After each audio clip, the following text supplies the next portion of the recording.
শাকিব খানের তাণ্ডব সিনেমাটি বিশ্বজুড়ে রেকর্ড করছে। একের পর এক সিনেপ্লেক্সগুলোতে ভালো রিভিউ আসছে। এদিকে কলকাতায় মুক্তি দেওয়া হয়েছিল তাণ্ডব সিনেমাটি। একের পর এক কলকাতার সেলিব্রিটিরাও শাকিব খানের তাণ্ডব সিনেমাটি দেখতে সিনেমা হলে যান। এবার শাকিব খানের তাণ্ডব সিনেমাটি দেখার জন্য একটি সিনেপ্লেক্সে গেল কোয়েল মল্লিক।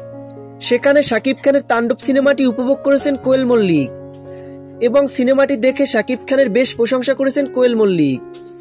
এর আগেও শাকিব খানের সঙ্গে কাজ করার গুঞ্জন উঠেছিল তাণ্ডব সিনেমাটিতে, তবে কোনো কারণে সেটা আর হয়নি। ভবিষ্যতে কোনো কাজে একসঙ্গে কোয়েল মল্লিক ও শাকিব খানকে দেখা যাবে কিনা এখন পর্যন্ত বোঝা যাচ্ছে না। যেহেতু শাকিব খানের নতুন সিনেমা আসলে বিভিন্ন রকমের গুজব রটে চারদিকে, সেহেতু কি হবে সেটা গোপন রাখে পরিচালক ও প্রযোজকরা। যে সিনেমাটি ইতিমধ্যে শাকিব খান ঈদুল ফিতরের জন্য চুক্তিবদ্ধ হয়েছেন, সেই সিনেমাটি নিয়ে বড় একটা আপডেট চলে আসছে।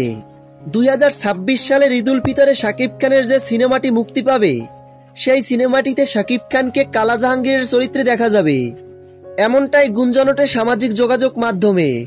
তবে এখন পর্যন্ত এই সিনেমাটিতে নায়িকা হিসেবে কে থাকবেন, ভিলেন হিসেবে কে থাকবেন, এসব কিছুই আপডেট এখনো আসেনি।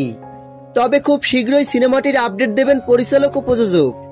তবে 2026 সালের ঈদুল ফিতরে শাকিব খানের সিনেমাটি একটি অ্যাকশন সিনেমা হতে চলছে, এমনটাই বলেছেন প্রযোজক। প্রিয় ভিউয়ার্স, শাকিব খানের সকল আপডেট ভিডিও সবার আগে পেতে ভিডিওটিতে একটা লাইক দিয়ে চ্যানেলটি সাবস্ক্রাইব করে আমাদের পাশে থাকুন। ধন্যবাদ।